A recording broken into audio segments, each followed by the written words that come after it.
আসসালামু আলাইকুম। টিউটোস্কিলস এর আরো একটি নতুন লেসনে আপনাদের সবাইকে স্বাগত জানাচ্ছি।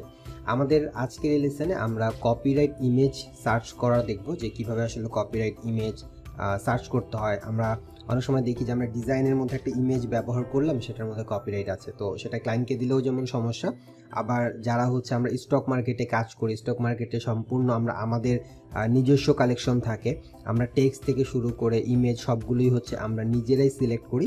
তো এক্ষেত্রে আমি ধরেন যে স্টক মার্কেটের জন্য একটা ডিজাইন করলাম, সেখানে যে ইমেজটা আমি ব্যবহার করব সেটাতে যদি কপিরাইট ক্লেম থাকে তাহলে কি হবে, তাহলে ওই স্টক কোম্পানি সেটা যখন চেক করে দেখবে যেটাতে স্টক এটা একটা প্রিমিয়াম ইমেজ বা ইমেজের কপিরাইট ক্লেম আছে, তখন কিন্তু সেই ডিজাইনটা ডিক্লাইন করে দেবে। তো আমাদের ডিজাইন যতই ভালো হোক না কেন, যতই সুন্দর প্রফেশনাল হোক, শুধুমাত্র ইমেজের ফল্টের কারণে, ইমেজের কপিরাইট থাকার কারণে আমাদের ডিজাইনটা ডিক্লাইন হয়ে যেতে পারে। আবার অনেক সময় দেখা যায় যে এই ভুলের কারণে, এই অপরাধের কারণে আমাদের অ্যাকাউন্ট পর্যন্ত সাসপেন্ড করে দেয় তারা। তো সেজন্য আমাদের এই ব্যাপারটাতে খুবই সতর্ক থাকা উচিত। তো আজকের লেসনে আমি আপনাদের প্র্যাকটিক্যালি দেখাবো যে আমরা যে বিভিন্ন রয়্যালিটি ফ্রি ওয়েবসাইটগুলো আছে, যেমন পিকজাবে, পিকজেলস, ফ্রি পিক, এগুলো থেকে যে আমরা ইমেজ কালেক্ট করি আমাদের ডিজাইনের জন্য, তো সেগুলোতে আসলে কপিরাইট ক্লেম থাকে কিনা বা সেগুলো ব্যবহার করলে আমাদের কোনো প্রবলেম হবে কিনা। ঠিক আছে, সো এটা আমরা প্র্যাকটিক্যালি দেখবো। সো দেখার জন্য আমরা যে ওয়েবসাইটটা ব্যবহার করছি সেটা হচ্ছে tinai.com। সো এই tinai.com এই ওয়েবসাইটে যদি আপনি আসেন তাহলে আপনি কোনো একটা লিঙ্ক দিয়েও এটা সার্চ করতে পারেন, অথবা আপনি যেই ইমেজটাকে চেক করতে যাচ্ছেন সেই ইমেজটা এখানে আপলোড করে দিতে পারেন। ওকে, সো আমরা কোথা থেকে করব, আমরা কয়েকটা ধাপে করি। প্রথমত আমি freepik.com এ যাই। প্রথমত আমি ফ্রিপিকে গিয়ে এখান থেকে আমি ধরেন যে একটা রামাদান ব্যাকগ্রাউন্ড লিখে একটা ডিজাইন সার্চ করি। আপনি যে কোনো ধরনের ডিজাইন আপনি সার্চ করে দেখতে পারেন। সো আমি রামাদান ব্যাকগ্রাউন্ড লিখে সার্চ করলাম। সার্চ করার পরে এখানে অনেক ডিজাইন আছে, আপনি ফ্রিগুলোও নিতে পারেন, অথবা এখান থেকে প্রিমিয়াম যেগুলো সেগুলোর স্ক্রিনশট নিয়েও চেক করতে পারেন। আমরা দেখবো যে টিনাই আসলে এটা বলে দিতে পারে কিনা যে আসলে এই ডিজাইনটা কোথায় থেকে নেওয়া বা এটা কোথায় স্টক অবস্থায় আছে।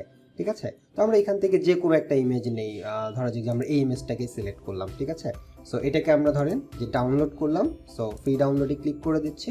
তো এটা আমাদের ডাউনলোড যখন হয়ে যাবে তখন আমরা কি করব, আমরা এখানে ওই ইমেজটাকে আমরা এখানে আপলোড করব। আপলোড করে দেখব যে এই টিনাই বলে দিতে পারে কিনা যে ইমেজটা কোথায় থেকে কালেক্ট করে। ঠিক আছে, সো এটা আমাদের অলরেডি ডাউনলোড হয়ে গেছে। সো আমি এটাকে কি করব, আমি এক্সট্রাক্ট করতেছি। আমি এক্সট্রাক্ট করলাম। এক্সট্রাক্ট করার পর এখানে যে এটা আপনার একটা ভেক্টর যেহেতু, সো এখানে এআই ফাইল আছে, ইপিএস ফাইল আছে এবং ইমেজ ফাইলও আছে। ওকে, সো আমি কি করব, আমি এই ইমেজ ফাইলটাকে আপলোড করে দেখব যে সেটা বলে দিতে পারে কিনা। সো আমি আপলোডে ক্লিক করব। আপলোডে ক্লিক করার পরে আমাদের ফাইলটা আছে কোথায়, আমাদের ফাইলটা ডাউনলোড থেকে রিয়েলিস্টিক রামাদান ব্যাকগ্রাউন্ড, এটাকে আমরা সিলেক্ট করে ওপেন করে দিলাম। সো জাস্ট আমি এটাকে আপলোড করলাম। এখন আমাকে এখান থেকে রেজাল্টটা দেখাবে যে আসলে এটা কি আমাদের কোনো কপিরাইট ক্লেম আছে কিনা। যেমন দেখেন এখানে 11টা রেজাল্ট দেখাচ্ছে। যে আপনি যদি দেখেন যে সার্চ ওভার 66.2 বিলিয়ন ইমেজেস, তার মধ্য থেকে মানে প্রায় 66.2 বিলিয়ন ইমেজেস সে সার্চ করছে, সেখান থেকে সে 11টা রেজাল্ট পাচ্ছে। এই ডিজাইনটা কোথায় আছে দেখেন, স্পন্সর shutterstock.com, এই ডিজাইনটা শাটারস্টকে সেল হচ্ছে, তার মানে শাটারস্টক তো ফ্রি দেয় না, তার মানে এটাতে কপিরাইট ক্লেম থাকবে। আবার কোথায় আছে, stock.adobe.com, এখানে আছে ফ্রিপিক থেকে তো আমরা ডাউনলোড করলাম। সো এটা তো মানে একদম গ্যারান্টি যে হ্যাঁ ফ্রিপিক এটা ছিল। সো শাটারস্টক, অ্যাডোবি স্টক, এগুলো দিয়ে মোট সে পাচ্ছে কয়টা, 11টা রেজাল্ট পাচ্ছে। ঠিক আছে, তার মানে এটা 3টা ওয়েবসাইটে এটা সেল হচ্ছে। তো যদি আমরা ফ্রিপিক থেকে এটা ফ্রিতে ডাউনলোড করি, তারপরও এই ইমেজটা আমরা আমাদের ডিজাইনের কোথাও যদি ব্যবহার করি, সেটা কিন্তু কপিরাইট আসবে। কারণ ফ্রিপিক থেকে আমরা ফ্রিতে ডাউনলোড করতে পারি, বাট শাটারস্টক, অ্যাডোবি স্টক এখান থেকে তো আর ফ্রিতে করতে পারি না, সেখান থেকে তো কিনে নিতে হয়। তার মানে শাটারস্টক এবং অ্যাডোবি স্টকে এই ফাইলগুলো তো প্রিমিয়াম ফাইল। ঠিক আছে, সো আমি এই ডিজাইনটা, এই ইমেজটা আমার ডিজাইনে ব্যবহার করলে আমি কিন্তু কপিরাইট ক্লেমের মধ্যে পড়ে যাব। ঠিক আছে, সো এটা একটা গেল। আবার দেখেন আমি যদি এখান থেকে ধরেন যে সার্চ করি ফ্লায়ার, কোনো একটা ডিজাইন যদি আমি সার্চ করি, যে আমি একটা ডিজাইন নিলাম, সেই ডিজাইনটা কোনো একটা কপিরাইটের মধ্যে পড়ে কিনা সেটা আমি যদি চেক করতে চাই, তাহলে এখান থেকে ধরেন এবার আমি আর ডাউনলোড করব না, আমি কি করতেছি, এটাকে আলাদা একটা ওপেন করতেছি। আমি আলাদা একটা ট্যাবে ওপেন করতেছি। দেন এটা একটা স্ক্রিনশট আমি নিব। ঠিক আছে, স্ক্রিনশট নিব, অর্থাৎ ইমেজ আকারে একটা স্ক্রিনশট নিব, নেওয়ার পরে সেটা হচ্ছে আমি চেক করব। তো ক্লায়েন্টরা ওইভাবে চেক করতে পারে, স্টক কোম্পানি ওইভাবে চেক করতে পারে, কিংবা আপনার ক্লায়েন্টও এটা এইভাবে চেক করতে পারে যে আপনি ডিজাইনটাকে কোথাও থেকে কপি করে দিচ্ছেন কিনা, বা এই ডিজাইনটা অন্য কোনো জায়গায় আপনার স্টক অবস্থায় আছে কিনা। ঠিক আছে, তো সেটার জন্য আমরা কি করব, আমরা হচ্ছে এটা একটা স্ক্রিনশট নিই, যে আমরা ফাইল তো ডাউনলোড করতেছি না, আমরা স্ক্রিনশট নিচ্ছি। সো সেভ করে দিব, ধরেন যে আমরা এখানে সেভ করলাম, ফ্লায়ার চেক নাম দিলাম, দেন হচ্ছে আমি সেভ করে দিচ্ছি। এবার এটাকে আমরা আবারও এখানে আপলোড করব, আপলোড থেকে আমাদের ডাউনলোডের মধ্যে এই যে ফ্লায়ার চেক, এই ফাইলটাকে আমি আপলোড করে দিচ্ছি। সো এটা আপলোড হওয়ার পরে দেখা যায় যে এটাকে সে বলতে পারে কিনা যেটা কোথাও আছে কিনা। সো এটাও দেখেন প্রায় 18টা রেজাল্ট আছে। এই যে সেম ডিজাইনটা শাটার স্টকে আছে। দেখেন, আপনি যদি ক্লায়েন্টকে এই ডিজাইনটাকে মডিফাই করে দেন, আর ক্লায়েন্ট যদি এটাকে কপিরাইট চেক করার জন্য সার্চ করে, সে কিন্তু দেখে ফেলবে যে এটা হচ্ছে শাটার স্টকের ফাইল, আপনি সেম ডিজাইনটাকে তাকে দিচ্ছেন। আবার অ্যাডোবি স্টকে আছে, আবার এখানে দেখেন indiamart.com নামে একটা ওয়েবসাইট, সেখানে এটা আছে। ফ্রিপিকে তো এটা আছে, ফ্রিপিক থেকে তো আমরা স্ক্রিনশট নিলাম। ঠিক আছে, সো ফ্রিপিকে অনেকগুলো রেজাল্ট আসছে। তারপরে এখানে আরও একটা ওয়েবসাইট আসছে, যেটা আপনি যদি এটাকে ভেরিফাই করতে চান যে আসলে এটা আছে কিনা, আপনি চাইলে চেক করে নিতে পারেন। ঠিক আছে, এই লিঙ্কগুলোর থ্রুতে আপনি চেক করে নিতে পারেন। ফ্রিপিকের এখানে লিঙ্ক আসছে, সো ফ্রিপিকেরগুলো অনেকবার আসছে। এবং এখানে আরও একটা পেজ আছে, যেহেতু এটা প্রায় 18টা রেজাল্ট দিচ্ছে। ঠিক আছে, এখানে সার্চ করলে আপনারা এখানে খুঁজে পাবেন আর কি, ওয়েবসাইটের মধ্যে যে এই ওয়েবসাইটটা আছে, এই ওয়েবসাইটের মধ্যে এটা কোনো একটা জায়গায় আছে আর কি, লিঙ্কগুলো থেকে আপনারা চেক করতে পারবেন। ওকে, সো সেম ডিজাইন, কোথাও হয়তো ইমেজ ছাড়া, শাটার স্টক এবং অ্যাডোবি স্টকে হচ্ছে ইমেজ দেওয়া যায় না, আর ফ্রিপিকে হচ্ছে ইমেজ দেওয়া যায়, কিন্তু ফাইনাল ফাইলে হচ্ছে ইমেজ থাকে না। তো যেখানে যেভাবে আপলোড আছে সেভাবেই কিন্তু এটা চলে আসছে আর কি। ঠিক আছে, আপনারা এভাবে করে সার্চ করেও দেখতে পারেন আর কি, সার্চ করে এগুলো চেক করে নিতে পারেন। তো এই দুটো গেল হচ্ছে যে আমরা ফ্রিপিক থেকে ফাইল নিলাম। সো ফ্রিপিকে তো আসলে ফ্রিতেও থাকে, প্রিমিয়ামেও থাকে, আমরা ফ্রিগুলোই নেওয়ার চেষ্টা করছি, ফ্রিগুলো দিয়ে চেক করলাম। এখন আমাদের রয়্যালিটি ফ্রি যে ওয়েবসাইটগুলো আছে, যেমন পিকজাবে, পিকজেলস, তারপরে আনস্প্ল্যাশ, এই ওয়েবসাইটগুলো থেকে যদি আমরা কোনো ইমেজ নিতাম, যেমন আমরা pikzabe.com, এই ওয়েবসাইট থেকে যদি আমরা আমাদের ডিজাইনের জন্য কোনো ইমেজ কালেক্ট করি, ঠিক আছে, যেমন ধরেন যে এই ইমেজটাকে আমরা কালেক্ট করতেছি, এই ইমেজটাকে আমি ডাউনলোড করব, আমি আমার ডিজাইনের কোনো একটা জায়গায় ধরেন যে এই ইমেজটা ব্যবহার করতে চাচ্ছি। তো আমি এখানে জানি যে এটা রয়্যালিটি ফ্রি আপনার ইমেজগুলো দেয়, স্টক কপিরাইট ক্লেম থাকে না, এটাই তো আমরা জানি, তাই না? সো আমি এটাকে যদি এখন ডাউনলোড করি, ধরেন যেটাকে আমরা ডাউনলোড করে নিচ্ছি, সো এটা ডাউনলোড হয়ে গেল। এখন এটা চেক করি এটাতে আসলেই কপিরাইট ক্লেম আছে কিনা, এবং স্টক মার্কেট কিন্তু এভাবে এগুলোকে চেক করে।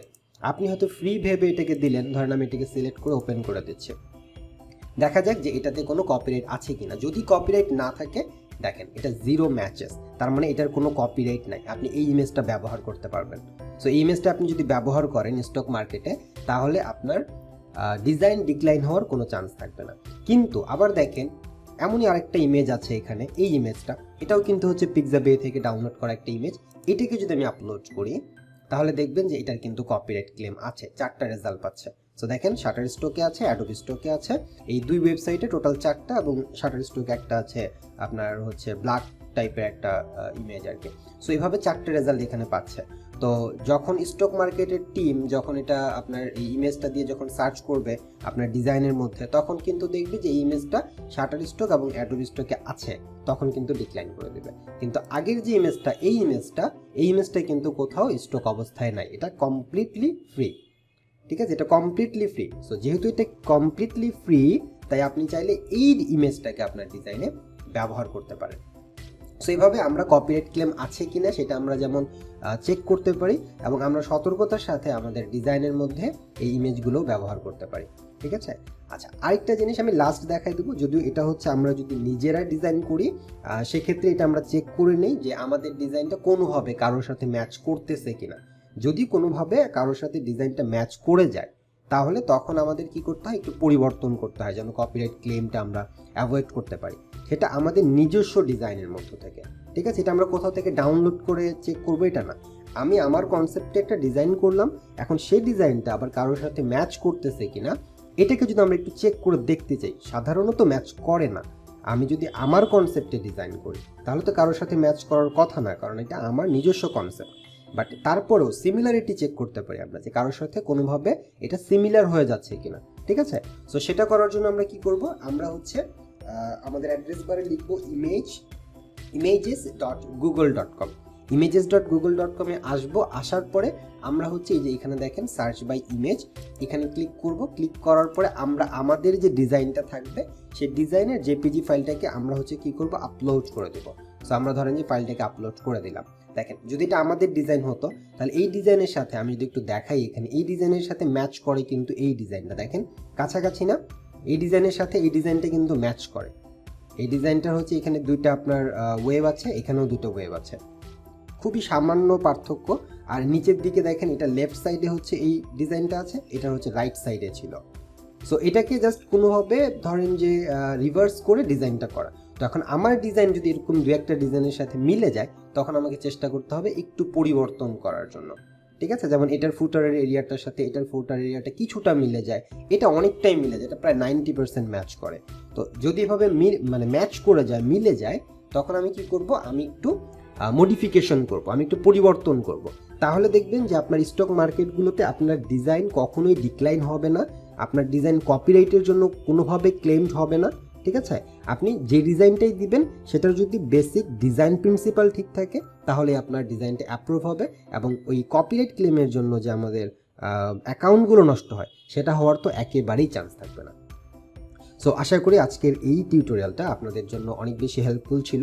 যারা একেবারে নতুন, অনেক সময় দেখা যায় যে আমরা ইমেজ সিলেক্ট করতে বা ইমেজ কালেক্ট করতে ভুল করে ফেলি, এবং আমাদের এই সামান্য একটা ভুল এবং অনিচ্ছাকৃত একটা ভুলের জন্য আমাদের ডিজাইনগুলো তো ডিক্লাইন হয়ই, সাথে সাথে আমাদের অ্যাকাউন্টগুলো নষ্ট হয়ে যায়। সো আশা করি আজকের পর থেকে একটু সময় নিয়ে যদি আপনি রিসার্চ করে তারপরে ডিজাইনে আপনার ম্যাটেরিয়ালগুলো ব্যবহার করেন তাহলে আর এ ধরনের প্রবলেমের মুখোমুখি আপনাকে হতে হবে না।